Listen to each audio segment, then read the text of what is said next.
Boa noite, irmãos. Saúdo a todos com a graça do nosso Senhor e Salvador Jesus Cristo. Vamos passar agora a pregação da palavra do Senhor. E eu gostaria de convidá-los a abrirem o Evangelho do Senhor, segundo escreveu Marcos, no capítulo de número 14.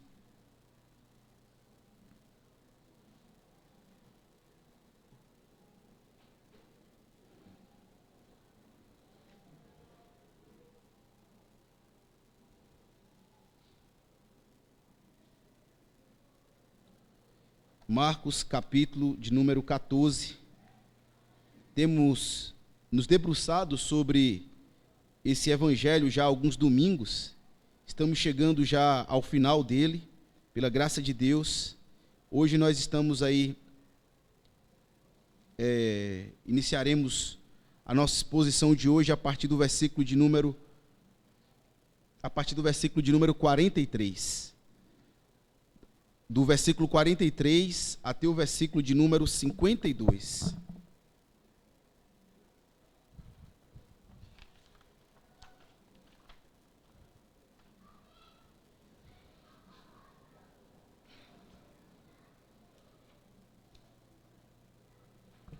Todos acharam?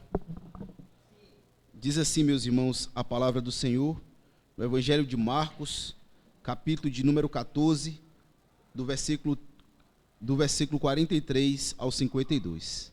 Diz assim: a santa, inerrante e autoritativa palavra de Deus. E logo falava ele ainda, quando chegou Judas, um dos 12, e com ele, vinda da parte dos principais sacerdotes, escribas e anciãos, uma turba com espadas e porretes. Ora, o traidor tinha-lhe dado essa senha: aquele a quem eu beijar é esse, prendei-o e levai-o com segurança. E logo que chegou, aproximando-se, disse-lhe: mestre, e o beijou. Então lhe deitaram as mãos e o prenderam. Nisto, um dos circunstantes, sacando da espada, feriu o servo do sumo sacerdote e cortou-lhe a orelha. Disse-lhe Jesus: saíste com espadas e porretes para prender-me, como a um salteador? Todos os dias eu estava convosco no templo, ensinando, e não me prendestes. Contudo, é para que se cumpram as Escrituras. Então, deixando-o, todos fugiram. Seguia um jovem coberto unicamente com um lençol, e lançaram-lhe a mão, mas ele, largando o lençol, fugiu desnudo. Amém. Vamos orar mais uma vez, irmãos, pedindo ao Senhor a iluminação e a graça, a assistência do seu Espírito Santo, para que nós possamos, então, expor e compreender devidamente a palavra do nosso Deus. Oremos ao Senhor nesse instante.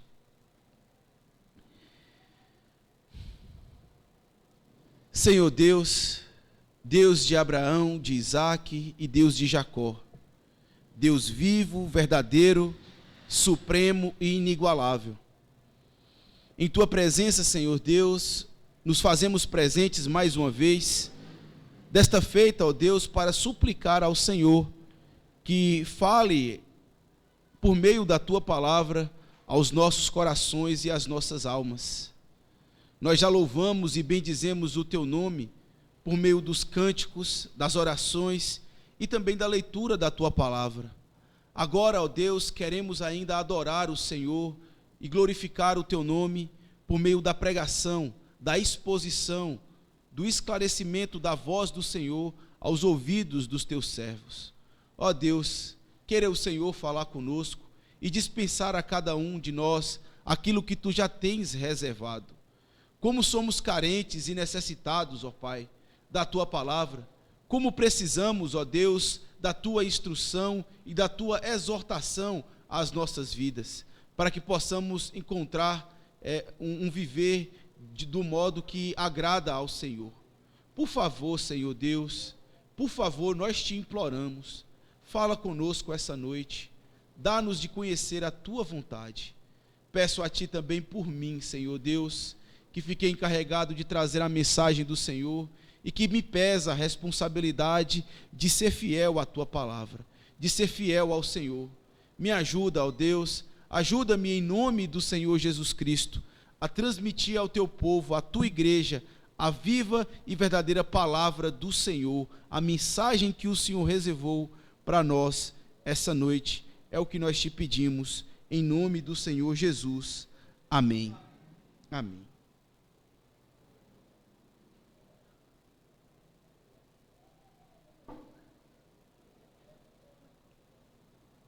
Meus irmãos, como vocês têm levado a vida cristã de vocês?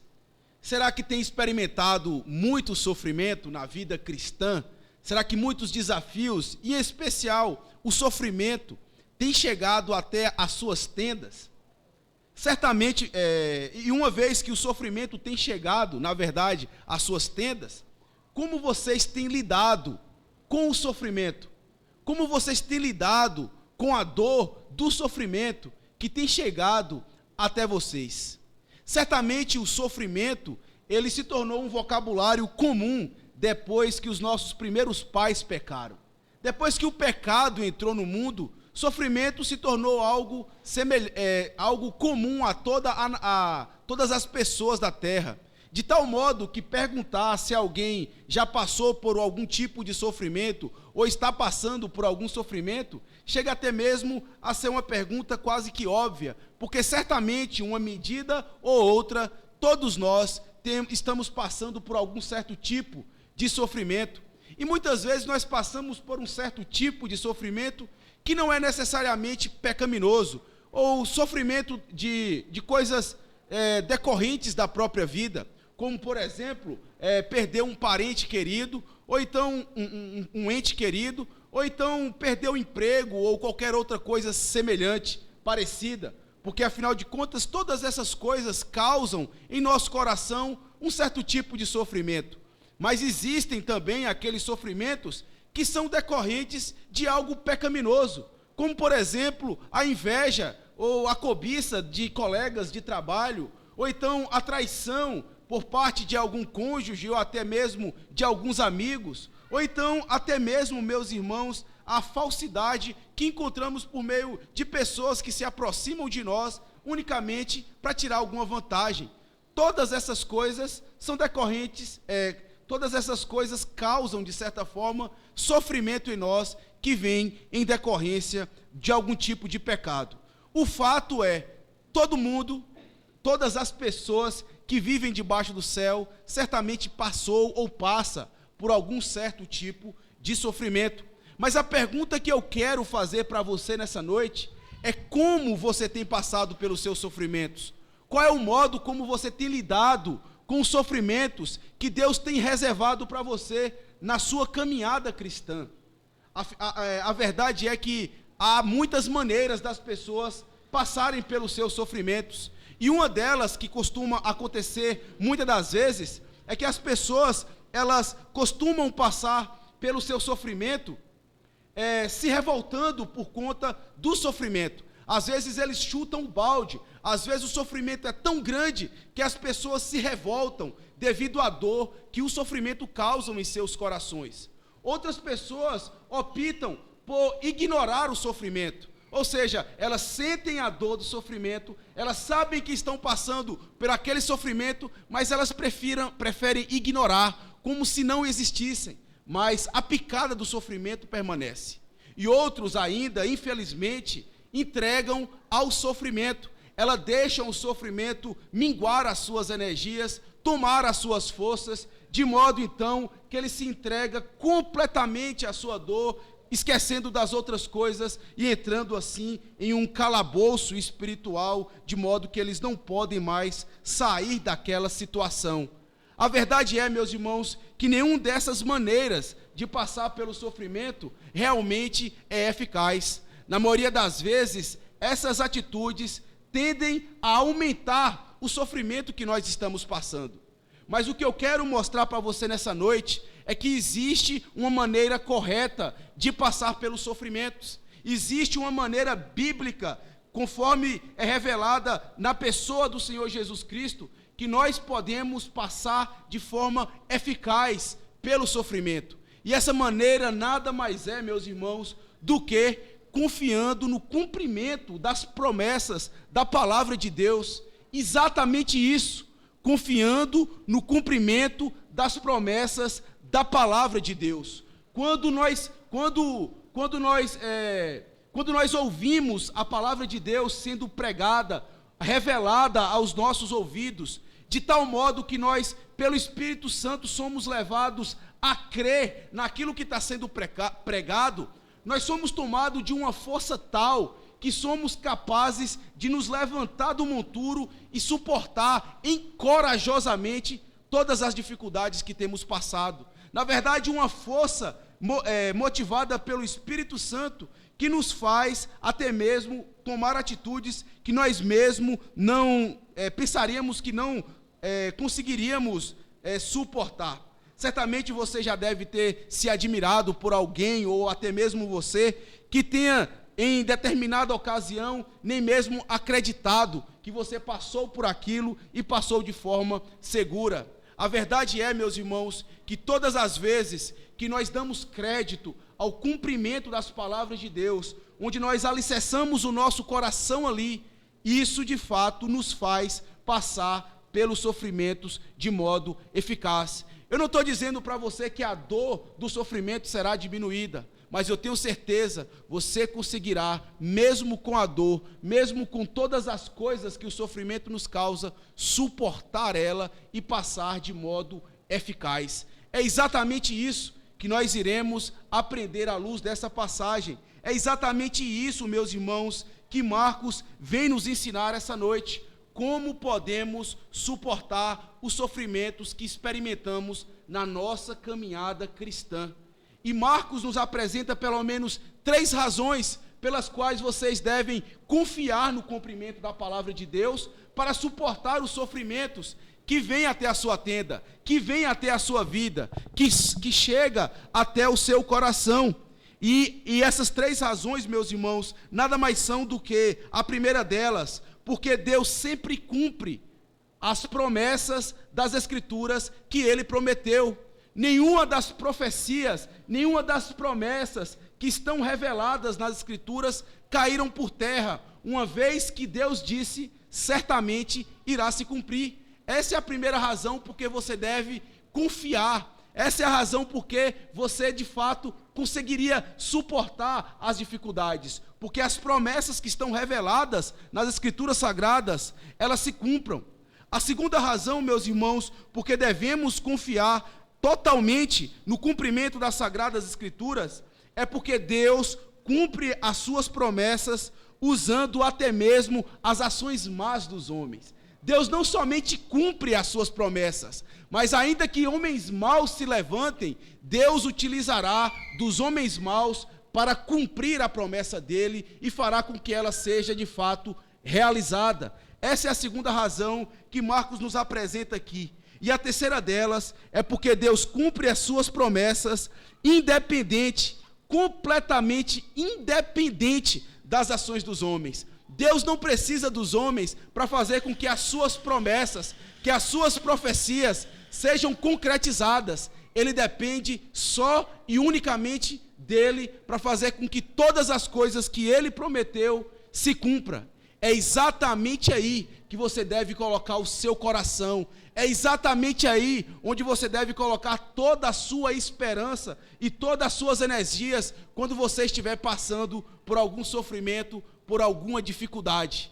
Confiando totalmente no cumprimento das promessas da palavra de Deus, podemos suportar sim os sofrimentos que são devido a nós por causa da nossa caminhada cristã. É isso que nós iremos ver, meus irmãos, a partir do relato que é trazido por Marcos acerca da prisão do Senhor Jesus Cristo. É exatamente isso. O Senhor Jesus, como nós vimos na semana passada, ele estava passando por uma grande aflição, por uma grande agonia no Getsêmani, a tal ponto de suar gotas de sangue, devido ao sofrimento que estava prestes a experimentar na cruz do Calvário. Estamos aqui em plena sexta-feira, possivelmente já é meia-noite ou mais de meia-noite, e o Senhor Jesus passou um bom tempo orando e colocando diante de Deus o seu sofrimento no jardim do Getsêmani. E agora, meus irmãos, a profecia que estava revelada acerca do Senhor Jesus Cristo está prestes a se cumprir. Tudo aquilo que a Escritura havia revelado acerca do servo sofredor de Deus está a ponto de se cumprir. E nós vemos que o Senhor Jesus aqui, Ele coloca toda a sua expectativa, toda a sua confiança no Deus e nas promessas das Escrituras que Deus havia feito desde a antiguidade, de tal modo que Ele pode passar então, sim, por esse momento de sofrimento, que onde na verdade inicia a sua paixão, onde inicia o seu sofrimento, até a hora que ele há de chegar no madeiro sanguinolento, onde experimentará a ira de Deus. Nós temos aqui, meus irmãos, a partir do versículo de número 43, o início da paixão do Senhor Jesus pelos pecadores, o momento onde se inicia, por assim dizer, o sofrimento de Cristo, e ele passa por ele, confiando nas promessas da palavra de Deus. Veja comigo, primeiramente, meus irmãos, que para que nós possamos passar pelo sofrimento, devemos suportar os sofrimentos, confiando no cumprimento das Sagradas Escrituras, porque Deus sempre cumpre as promessas das Sagradas Escrituras. Veja o que diz aí o versículo de número 43, dito assim: e logo falava ele, quando Judas chegou, quando chegou Judas, um dos 12, e com ele, vindo da parte dos principais sacerdotes, escribas e ancião, uma turba com espadas e porretes. E veja o que é que diz o Senhor Jesus, logo em seguida, lá no a partir do versículo de número 47, a partir do versículo de número 48, disse-lhe Jesus: saíste com espadas e porretes para prender-me como a um salteador. Todos os dias eu estava convosco no templo, ensinando, e não me prendeste. Contudo, é para que se cumpram as Escrituras. De certa forma, meus irmãos, todo esse relato que é trazido para nós, do versículo 43 até o versículo de número 50, nada mais é do que o cumprimento das Escrituras de Deus, reveladas do Antigo Testamento. Nós vemos, ao folhear as páginas do Antigo Testamento, que Deus havia feito uma promessa de que Ele haveria de levantar um Messias, de que Ele haveria de levantar um Salvador, para que os homens fossem salvos da rebelião que cometeram, pecando contra Deus, em especial lá em Adão. E a primeira delas, meus irmãos, que eu gostaria de mostrar para vocês, é uma profecia que está revelada por Moisés, lá em Deuteronômio, no capítulo de número 18. Eu faço questão de que vocês abram essa passagem para ouvir o primeiro relato da menção de um Messias, de um Salvador que libertaria o povo de Deus. Deuteronômio, no capítulo 18, Deuteronômio 18, no versículo de número 15.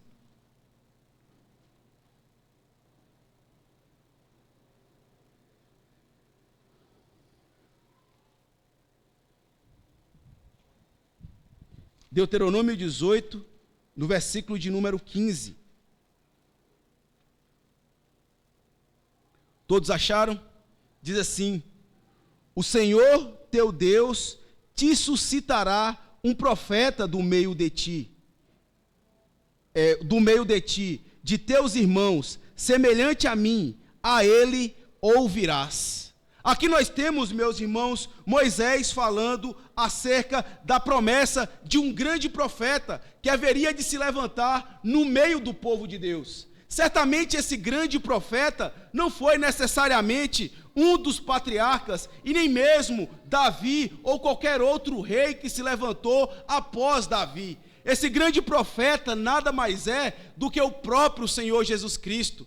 E Moisés aqui, ele faz menção, enfatiza o fato de que o povo, que esse homem que se levantaria no meio do arraial de Deus, o povo deveria ouvi-lo, enfatizando então a necessidade de ouvir esse profeta. E quando nós vamos lá para o Evangelho de Marcos, no início, no primeiro capítulo do Evangelho de Marcos, nós vemos o próprio Deus fazendo menção acerca desse profeta, acerca desse homem a quem Moisés havia dito.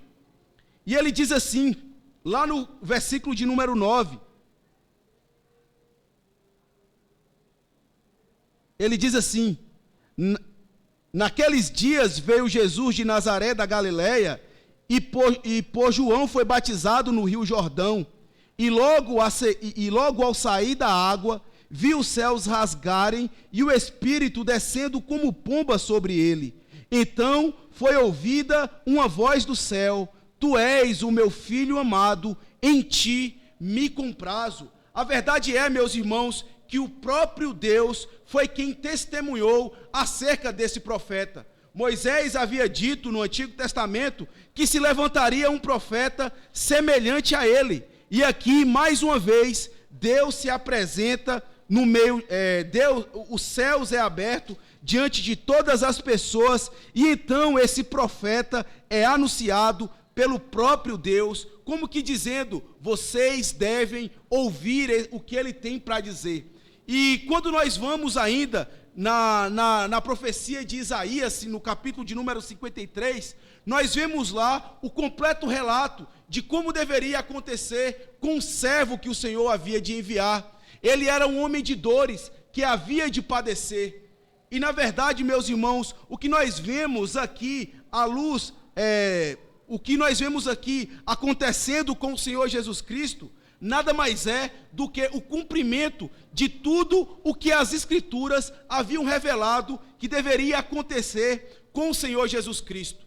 Nós vemos que Moisés profetizou acerca de Cristo, nós vemos que Isaías profetizou acerca de Cristo, mas o próprio Cristo também profetizou acerca dele, que ele haveria de morrer e padecer pelos pecadores. Se vocês abrirem comigo mais uma vez no Evangelho de Marcos, ainda no versículo de número 31, nós vemos ali o Senhor Jesus fazendo a primeira profecia acerca da sua morte. Ele diz assim no capítulo 8, no versículo de número 31. Diz assim a palavra do Senhor: Então começou ele a ensinar-lhe que era necessário que o Filho do Homem sofresse muitas coisas, fosse rejeitado pelos anciãos, pelos principais sacerdotes e pelos escribas, fosse morto e que depois de 3 dias ressuscitasse. Essa foi a primeira profecia feita pelo Senhor Jesus Cristo, ainda dentro do seu ministério. E ele repete mais uma vez essa profecia, lá no capítulo 9, no versículo de número 31, onde ele diz mais uma vez: porque ensinava aos seus discípulos e lhes dizia: o Filho do Homem será entregue nas mãos dos homens, e o matarão, mas em 3 dias depois da sua morte ressuscitará. E ainda por fim, meus irmãos, uma terceira vez, no capítulo de número 10, no versículo de número 33, mais uma vez o Senhor Jesus profetiza acerca da sua morte, onde ele diz assim no versículo de número 33: eis que subimos para Jerusalém, e o Filho do Homem será entregue aos principais sacerdotes e aos escribas, condená-lo-ão à morte e o entregarão aos gentios. Como nós podemos ver, meus irmãos, era algo que não estava escondido do Senhor Jesus Cristo. Era algo que ele sabia que pelas Escrituras Sagradas ele haveria de padecer, ele haveria de morrer pelos pecadores, que um dos seus discípulos o trairia, que o sinédrio o condenaria e o julgaria então à morte. E o que nós vemos aqui nada mais é do que o Senhor resoluto, confiante. Nós percebemos que o Senhor Jesus, ele não se revolta diante da situação que está se levantando contra ele. Veja que ele não levanta nenhuma palavra de baixo calão, e ele muito menos faz menção de que aqueles traidores são de fato a causa última daquelas coisas. Ele sabe que dentro da providência de Deus, ele sabe que dentro do plano de Deus, era necessário que o Messias morresse, que o Messias padecesse grandes coisas e então passasse por essas dificuldades. E a primeira coisa que nós vemos aqui, as dificuldades que estavam reveladas acerca do Messias, nada mais era, meus irmãos, do que a traição de um dos discípulos dele. Imagine o sofrimento que estava reservado por Cristo. Um homem, um amigo dele, alguém que andou constantemente com o Senhor Jesus, levantaria o seu calcanhar para o trair. Certamente isso não é de pouca monta. Certamente aqueles que já experimentaram e passaram por uma situação parecida, sabem que a dor da traição não é coisa de só menos, ela dói, e principalmente por alguém próximo, como foi o caso de Judas e também os seus discípulos. Jesus não somente foi traído por Judas, foi traído também por Pedro e os demais apóstolos. E imagina, meus irmãos, o sofrimento que o Senhor Jesus não começou então a experimentar. Não bastasse o sofrimento da traição que o Senhor Jesus estava experimentando, ele também foi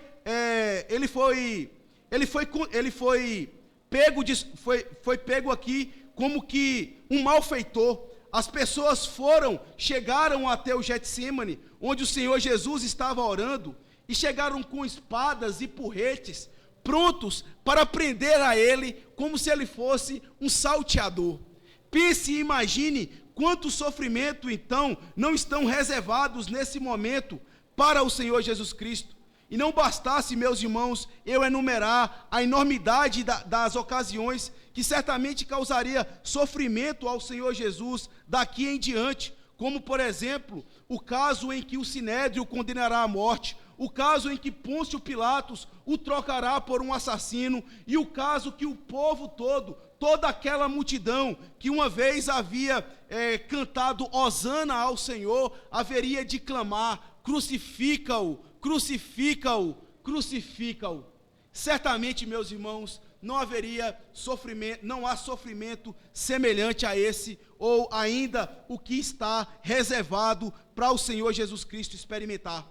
Mas ele faz todas essas coisas confiando no cumprimento da palavra de Deus. Ele sabe que é necessário que o Messias passe por essas coisas, e ele então vai resoluto, sabendo que ele está obedecendo a palavra do nosso Deus. É exatamente assim, meus irmãos, que nós também devemos nos comportar.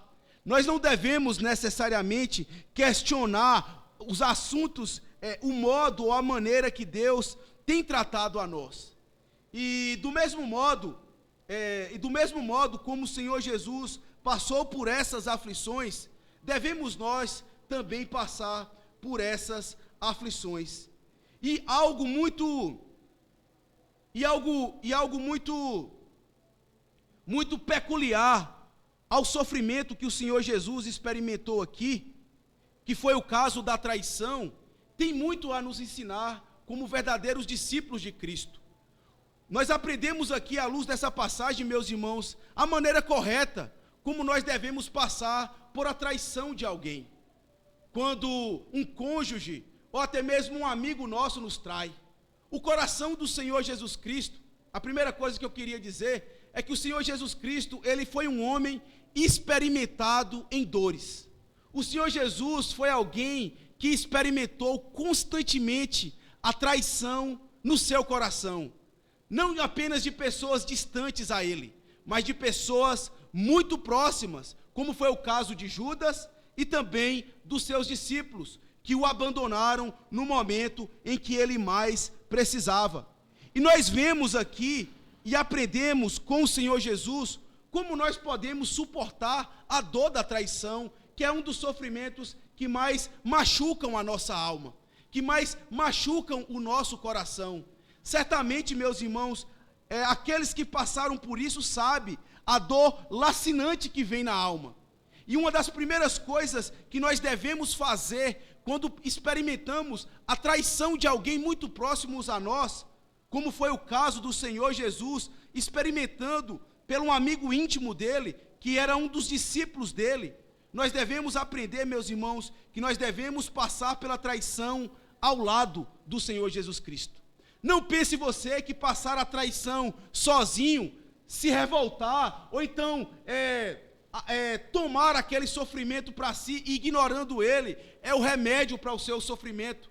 Pelo contrário, devemos passar pelos nossos sofrimentos, em especial da traição, ao lado do Senhor Jesus Cristo. O Senhor Jesus Cristo, ele é um especialista, por assim dizer, em como passar por traições, ou como passar por dores na alma, em decorrência de traições de amigos próximos a nós. Não pense que sozinho nós podemos passar por esse vale de lágrima. Devemos constantemente estar do lado do Senhor Jesus. Eu digo a você, se você estivesse do lado de alguém que conhecesse devidamente a extensão, o comprimento, a intensidade da sua dor, certamente você teria alguém com quem compartilhar aquele momento. E essa pessoa nada mais é do que o Senhor Jesus Cristo. Porque mais do que ninguém, mais do que a mim e até mesmo a você, o Senhor Jesus foi um homem de dores e que sabe o que é padecer. E ele, como um sumo sacerdote, e ele, como aquele que conhece a sua alma, ele sabe devidamente qual o tratamento para o seu coração. Então, quando nós passamos por esse vale de lágrima, ao lado do Senhor Jesus Cristo, do lado do Senhor Jesus Cristo, nós temos aí uma garantia de que podemos suportar a traição. Uma outra coisa, meus irmãos, que nós aprendemos à luz do Senhor Jesus Cristo, como ele lidar com esse sofrimento, nada mais é, meus irmãos, do que confiando na providência de Deus. Muitas das vezes, quando nós passamos por esse vale de lágrima, nós somos tentados a imaginar que alguma coisa está errada.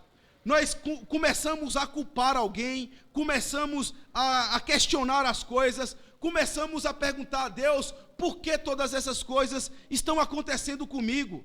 Mas a verdade, meus irmãos, é que nós não devemos necessariamente questionar a Deus acerca do sofrimento que nós passamos. Na verdade, nós devemos confiar nele e na providência dele. A palavra do Senhor diz que nenhum pássaro ou nada cai em terra se não partir do consentimento de Deus. E certamente, seja traição, seja dificuldades em relacionamentos, ou qualquer outra natureza de dificuldade e sofrimento que vem sobre a sua vida, ela foi enviada por Deus à sua alma. E nós só podemos suportar isso, meus irmãos, quando nós confiamos na providência de Deus. Nós confiamos que é Deus quem irá nos fazer passar por esse vale de lágrimas, que não é necessariamente nós, pela nossa força, arregaçando o nosso coração, falando para mundos e fundos acerca daquilo que nós estamos passando, que necessariamente trará alívio e conforto às nossas almas. Não necessariamente isso, mas confiando que aquele que lançou essa tempestade na sua vida, ele tem um propósito bom e glorioso para a sua alma. Ele certamente sabe como lhe tratar, ele certamente sabe como lidar com as suas dores e com as suas dificuldades. E ele, meus irmãos, é a pessoa certa, ele é a pessoa apropriada para que você possa passar por vales de lágrimas e sofrimento. Então, não questione a Deus, confie na providência dele. Saiba que você está na mão daquele que controla o universo. E certamente a sua vida não é uma coisa muito difícil para Deus controlar e governar. Deus é quem faz com que muitas vezes essa coisa vem na nossa vida com algum propósito bom e glorioso para nós. Além disso, meus irmãos, uma outra maneira que nós podemos suportar a dor da traição, ou até mesmo de qualquer outra dificuldade que nos sobrevém à alma, é sendo obediente à palavra de Deus. Você deve, primeiramente, andar ao lado do Senhor Jesus Cristo, no vale do sofrimento. Você deve confiar na providência de Deus, como deve também ser obediente em meio ao sofrimento. Muitas vezes nós usamos o sofrimento como desculpa para pecar. Às vezes nós queremos dar o troco, ou às vezes nós queremos tomar uma atitude até mesmo pior do que aquela pessoa que nos fez sofrer. Mas o que a palavra de Deus nos ensina é que nós devemos ser obedientes ao Senhor em meio ao sofrimento. É isso que o Senhor Jesus Cristo faz, e é o que nós devemos fazer também. E o que nós vemos aqui, quando o Senhor Jesus, ele é experimentado nesse sofrimento, quando ele é experimentado na traição que Judas fez com ele, nós vemos o Senhor Jesus aqui sendo obediente, e o modo como ele é obediente é verdadeiramente, meus irmãos, amando Judas. E é exatamente isso que nós devemos fazer com aquelas pessoas que nos traem, que nos ferem, que nos machucam. Nós devemos amar os nossos traidores. Talvez vá na sua mente, no seu coração e diga: certamente essa é a parte mais difícil. Talvez seja a parte mais difícil, mas é exatamente aí onde mora o remédio e a cura para o seu coração passar pelo sofrimento. É amando a pessoa que lhe feriu, é amando a pessoa que lhe fez mal. Nós vemos aqui Judas se aproximando do Senhor Jesus com a turba de soldados, com espadas e porretes, dando um sinal, um beijo no Senhor Jesus Cristo. E quando o Senhor Jesus relata a resposta que o Senhor Jesus dá a ele, não no Evangelho de Marcos, mas quando lemos no Evangelho de Lucas em especial, e Mateus, Jesus Cristo volta para Judas e diz assim: amigo, por que você veio? Amigo, por que viestes? Aquele a quem traiu a Cristo, Cristo amou, chamando ele de amigo. E é exatamente isso, meus irmãos, que nós devemos fazer com aquelas pessoas que nos ferem. É exatamente aí onde mora a cura para o seu coração, o perdão. É exatamente lá, é exatamente com essa arma espiritual dada por Deus que nós somos capazes de suportar a dor do sofrimento de pessoas próximas a nós que nos feriram, amando, chamando ele verdadeiramente, sinceramente de meu amigo, como quem dissesse: você está perdoado do seu pecado. É exatamente assim, meus irmãos, que nós podemos passar pelo vale da lágrima e do sofrimento, ao lado do Senhor Jesus Cristo, confiando na providência de Deus e sendo obediente a Deus. Não existe outra fórmula, não existe outra saída, unicamente a obediência e a confiança na palavra de Deus e na providência de Deus é o que nos fará passar pelo vale de lágrima. Faça isso. Veja o exemplo do Senhor Jesus Cristo e imite na sua conduta.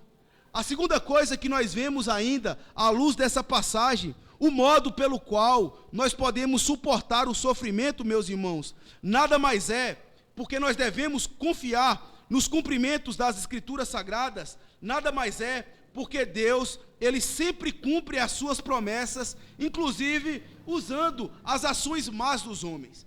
É exatamente isso que nós vemos aqui, ainda no versículo de número 33 até o versículo de número 46. Veja o que diz o relato da passagem de Marcos. E logo falava ele, quando chegou Judas, um dos 12, e com ele, vindo da parte dos principais sacerdotes, escribas e anciãos, uma turba com espadas e porretes. Ora, o traidor tinha lhe dado uma senha: aquele a quem eu beijar é esse, prendei-o e o levai com segurança. E logo que chegou, aproximou-se e disse-lhe: mestre, e o beijou. Então lhe deitaram a mão e o prenderam. Nós vimos primeiramente que havia sido profetizado que Cristo deveria passar por isso.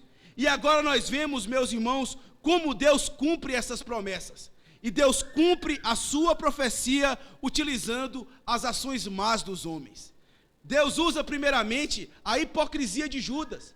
Veja que até mesmo os homens maus estão sendo controlados por Deus.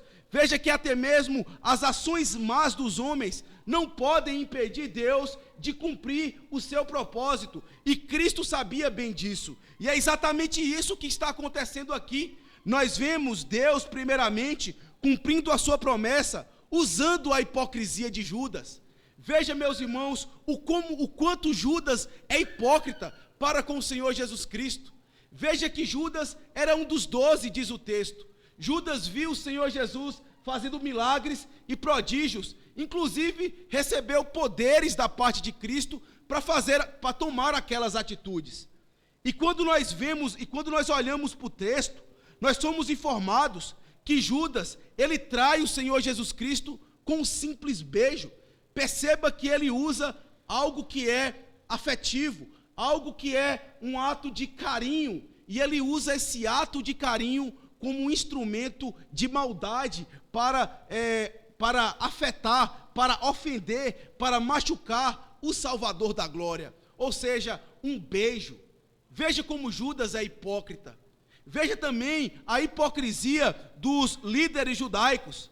Nós sabemos que os líderes judaicos, eles manipularam as pessoas, eles manipularam o templo, ele manipulou Judas e manipulou também boa parte dos soldados, os religiosos, aquelas pessoas que vestiam turbante, que estavam constantemente no templo, aqueles de quem era esperado que eles ensinassem e praticassem o não matarás. E o que nós vemos aqui é ele planejando, orquestrando o assassinato do Senhor Jesus.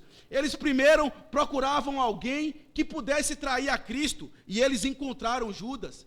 Nós vemos também que eles estavam, que aqueles homens, ele tinha autoridade e domínio sobre a nação de Israel. Então ele arquitetou, orquestrou, chamou soldados que estavam ao seu dispor, homens de má reputação, para que pudessem então, juntos com Judas, chegar até lá e prender ao Senhor Jesus Cristo.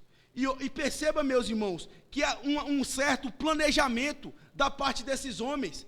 Eles saíram de madrugada, eles foram exatamente para o local onde Judas sabia que constantemente o Senhor Jesus ia orar, e juntou uma turba de pessoas, uma grande multidão, arregimentou espadas e porretes para poder prender o Senhor Jesus Cristo.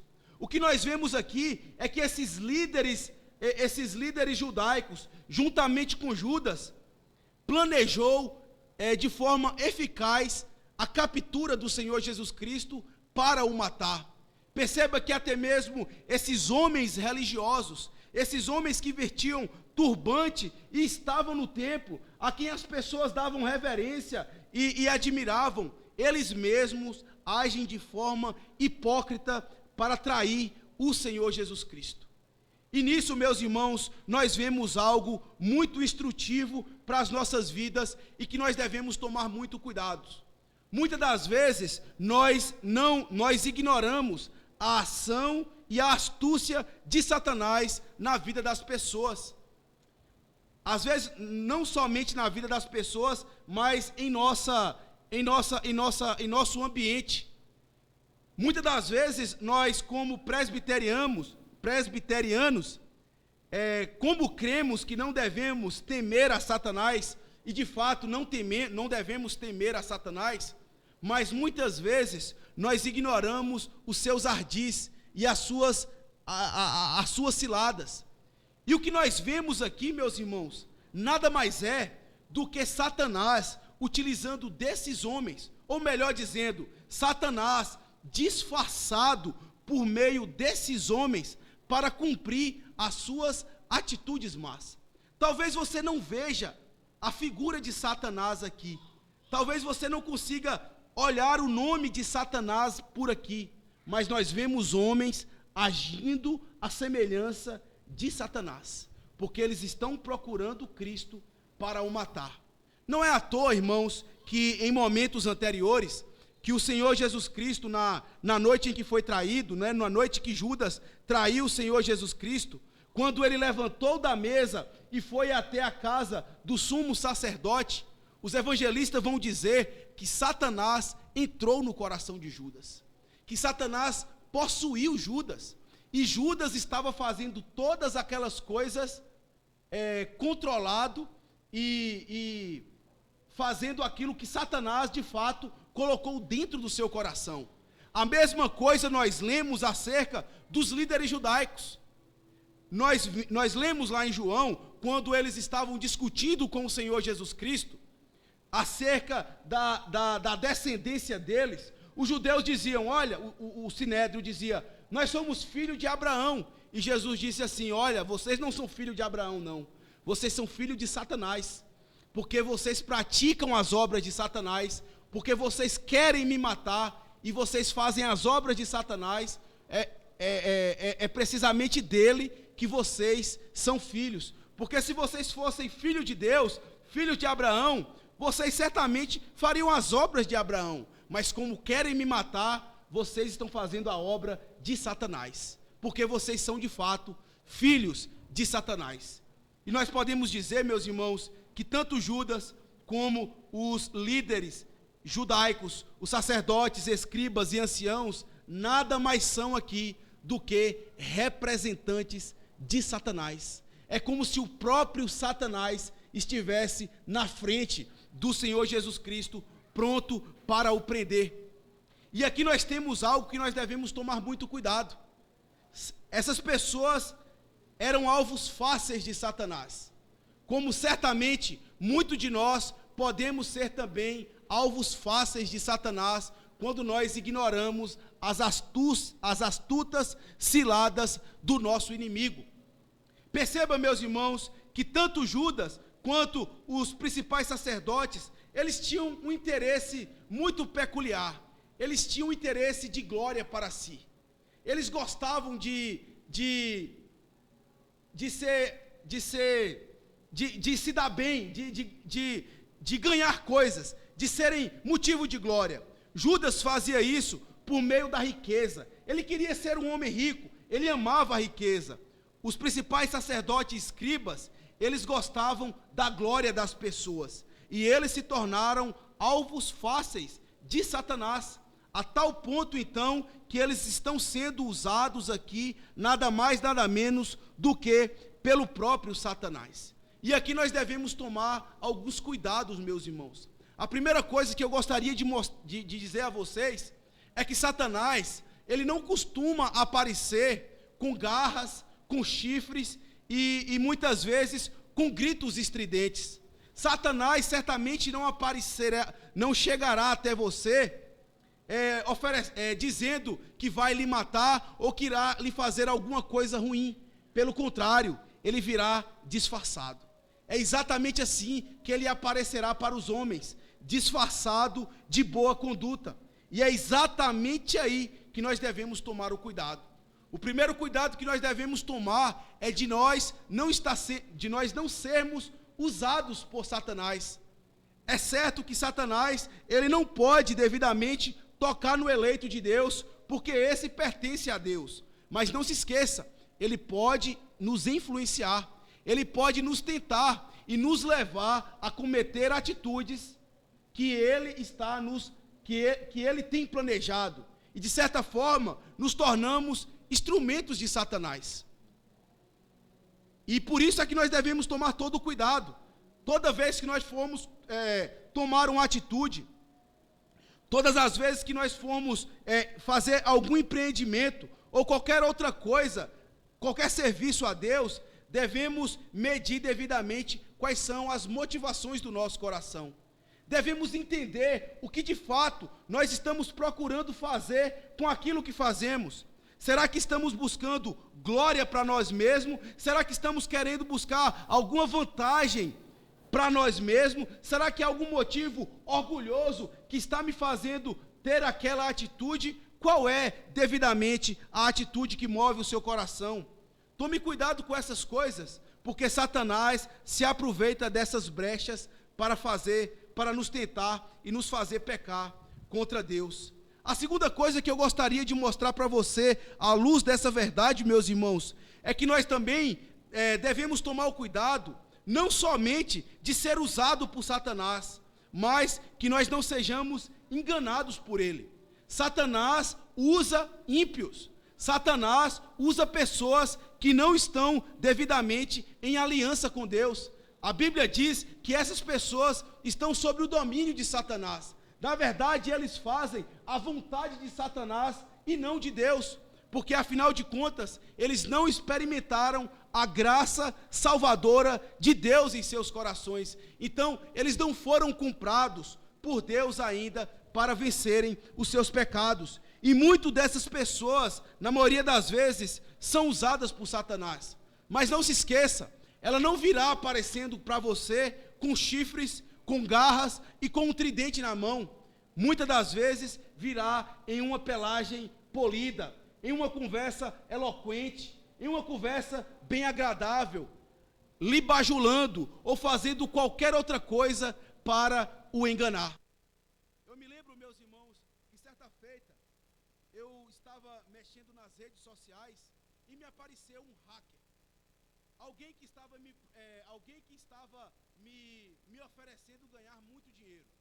Na verdade, ele se apresentou dizendo que fazia parte de uma grande empresa nos Estados Unidos e que ele era um filantropo e que ajudava as pessoas a ganhar mais recursos vendendo moedas de bitcoins. E como ele se apresentou a mim, dizendo que era um empresário muito educado, por sinal, com uma conversa muito polida, apresentando o site e tudo que era necessário para fazer essas transações. Só que momentos depois, quando eu fui pesquisar acerca da empresa e acerca da pessoa que estava me oferecendo o serviço, não faltou mensagens na internet de sites denunciando tal empresa e tal pessoa de roubo e de tantas coisas más que ele havia feito com várias pessoas que estavam no alvo dele.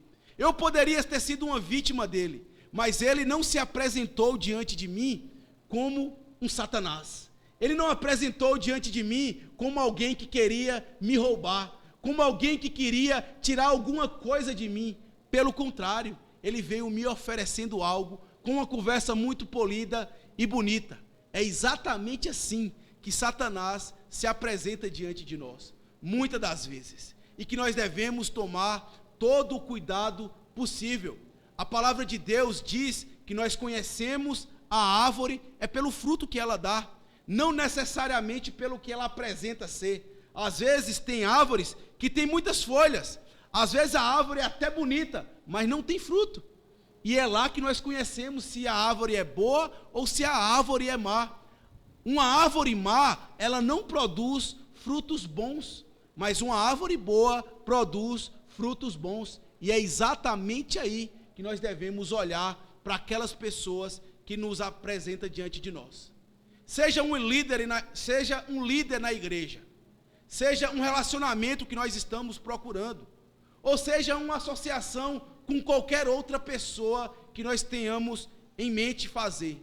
O que nós devemos buscar na vida dela são frutos do Espírito Santo, temor a Deus, amor a Deus, um desejo de agradar a Deus. É assim que nós sabemos discernir entre as árvores boas e as árvores más, em especial se não estão sendo usadas por Satanás para nos afetar. Essa é a segunda lição que nós aprendemos à luz dessa passagem, mas temos ainda uma terceira e última, meus irmãos, porque nós devemos confiar nos cumprimentos da palavra de Deus. E a razão nada mais é porque Deus cumpre as suas promessas, independente das ações dos homens. Grave isso no seu coração, grave isso na sua alma. Deus não depende dos homens para cumprir as suas promessas. E é exatamente isso que nós vemos aqui, a partir do versículo 47. Diz assim: nisto, um dos circunstantes, sacando da espada, feriu o servo do sumo sacerdote e cortou-lhe a orelha. Disse-lhe Jesus: saísse com espadas e porretes para prender-me como a um salteador. Todos os dias eu estava convosco no templo, ensinando, e não me prendestes. Contudo, é para que se cumpra as Escrituras. Então, deixando-os, todos fugiram. Seguia um jovem coberto unicamente com um lençol, e lançaram-lhe a mão. Mas ele, largando o lençol, fugiu desnudo. Veja, meus irmãos, que a promessa de Deus está se cumprindo. Aquilo que Deus havia revelado acerca do Messias está sendo concretizado. O Messias está sendo preso para ser levado para a crucificação. E Deus não depende das ações dos homens para que isso aconteça. Veja que Pedro, ele se levanta no versículo de número 47 para defender o Senhor Jesus Cristo, cortando a orelha de um dos soldados. Mas a tentativa de Pedro é fracassada. Se nós olharmos o relato dos outros evangelhos, Jesus manda imediatamente Pedro embanhar a espada, porque era necessário que o Messias morresse. Ninguém poderia impedir. A mesma coisa nós vemos aqui, pelo exemplo, meus irmãos, de toda aquela turba que vinha prender o Senhor Jesus. Veja que o Senhor Jesus diz: vocês saíram atrás de mim com espadas e porretes para prender como se eu fosse um salteador. Mas veja, eu sempre estive do lado de vocês, pregando e ensinando, e vocês não me prenderam. Mas isso aconteceu para que se cumprisse as Escrituras. Aquilo estava acontecendo não porque os homens, aquilo estava acontecendo não porque dependia dos homens matar o Senhor Jesus Cristo. Dependia de que a palavra de Deus fosse cumprida. Deus iria cumprir tudo o que está prometido na sua palavra, independente das ações dos homens. Eles nada mais são do que meros instrumentos na palavra de Deus, das promessas de Deus. E a terceira coisa que nós vemos aqui é os discípulos, pela figura desse jovem que é anunciado por Marcos, como que fugindo do Senhor Jesus Cristo. É dito que, ao ver que o Senhor Jesus Cristo foi preso, todos fugiram, inclusive esse jovem rapaz, que ele lançou de si a capa, porque os soldados avançaram nele, e ele então fugiu desnudo, deixando o Senhor Jesus Cristo sozinho. Veja, meus irmãos, ninguém pode, nem Pedro, nem os soldados, nem mesmo os discípulos de Cristo, podem fazer qualquer coisa para impedir que Cristo fosse crucificado. Ninguém pode impedir de Cristo cumprir o que estava predeterminado por Deus para a sua alma, porque Deus haveria de cumprir as promessas feitas pelo Messias. O profeta, o servo sofredor, deveria sofrer, e Cristo caminha confiantemente para a sua cruz, confiando nas promessas da palavra de Deus. E para nós encerrarmos, meus irmãos, eu queria fazer uma última aplicação, olhando então para a atitude do Senhor Jesus Cristo. Perceba, meus irmãos, que a coisa mais difícil nos nossos dias é encontrar um verdadeiro amigo, encontrar alguém que você pode de fato confiar a sua alma. Mas eu gostaria de mostrar para vocês um verdadeiro amigo no qual você pode confiar, e essa pessoa nada mais é do que o Senhor Jesus Cristo. O Senhor Jesus Cristo, na verdade, é o amigo que a sua alma precisa. O Senhor Jesus Cristo é o amigo que a sua alma procura. E um verdadeiro amigo, meus irmãos, é aquele que fala a verdade para nós. Não existe amizade em cima da falsidade. E se tem algo que Cristo é um amigo que fala a verdade. Ele não passa a mão sobre a sua cabeça. Ele fala a verdade, porque a verdade é que cura. Ele falou a verdade para Judas, ele falou a verdade para Pedro, ele falou a verdade para o mundo, e ele não esconde a verdade dos seus amigos. Ele fala a verdade para os seus amigos. Um amigo de verdade é aquele também que suporta os defeitos das pessoas que ele ama. Um amigo de verdade é aquele que lhe ama, independente dos seus defeitos e dos seus pecados. E nós vemos o Senhor Jesus, meus irmãos, indo para a cruz, suportando a cruz, morrendo pelos pecadores que traíram ele. Pedro, os demais apóstolos que traíram a Cristo, ele suporta, ele entende, ele atura as dificuldades dele. E por fim, um verdadeiro amigo é aquele que suporta, é aquele que, se possível, ele sacrifica a sua vida por você. Um verdadeiro amigo, ele fala a verdade. Um verdadeiro amigo, ele aceita você como você é, independente dos seus defeitos. E um verdadeiro amigo, se possível, sacrifica a sua vida por você mesmo. E é exatamente isso que Cristo faz pelos pecadores. E nós podemos ver isso concretizado à luz dessa passagem, onde ele mesmo se entrega para ser crucificado, onde ele mesmo se deixa ser prendido para ser levado para a cruz. Nós vemos aqui, meus irmãos, o Senhor Jesus Cristo sendo preso, o Deus homem, aquele que parou uma tempestade, aquele que suportou, que enfrentou demônios, que ressuscitou pessoas, se entregando para ser morto. E ele faz isso voluntariamente. Ninguém poderia tirar a sua vida. Ele simplesmente dá a sua vida como oferta de sacrifício para os seus amigos próximos. Esse é o verdadeiro amigo que a sua alma precisa. Alguém que fala a verdade para você, alguém que suporta os seus pecados, alguém que sabe, que ama você, apesar dos seus defeitos, e que, se preciso for, ele morre como morreu em nosso lugar. Sim, meus irmãos, o Senhor Jesus Cristo é o verdadeiro amigo da nossa alma. E do mesmo modo como o Senhor Jesus cumpriu todo esse sofrimento, confiando na promessa de Deus, assim nós também devemos passar pelos nossos sofrimentos. Que sofrimento você tem passado? Quais são as dores latinantes no seu coração? Saia daqui essa noite crendo que o modo correto de nós passarmos pelo sofrimento nada mais é do que confiando nas promessas de Deus reveladas nas Escrituras Sagradas. Que Deus, meus irmãos, nos abençoe e nos guarde, fazendo com que a sua palavra seja aplicada em nossos corações. Vamos orar ao Senhor. Deus bendito e Pai que está nos céus, louvado seja o Senhor pela tua palavra bendita, inerrante, autoritativa, que traz ao nosso coração, ó Deus, direção e discernimento das coisas que temos passado. Ó Deus, que ela possa permanecer em nós, falar conosco, transformar a nossa alma, e que por meio, ó Deus, das promessas da tua palavra, confiando nela, possamos suportar devidamente todos os sofrimentos que nos tem reservado a vida cristã. Assim nós oramos em nome do Senhor Jesus. Amém.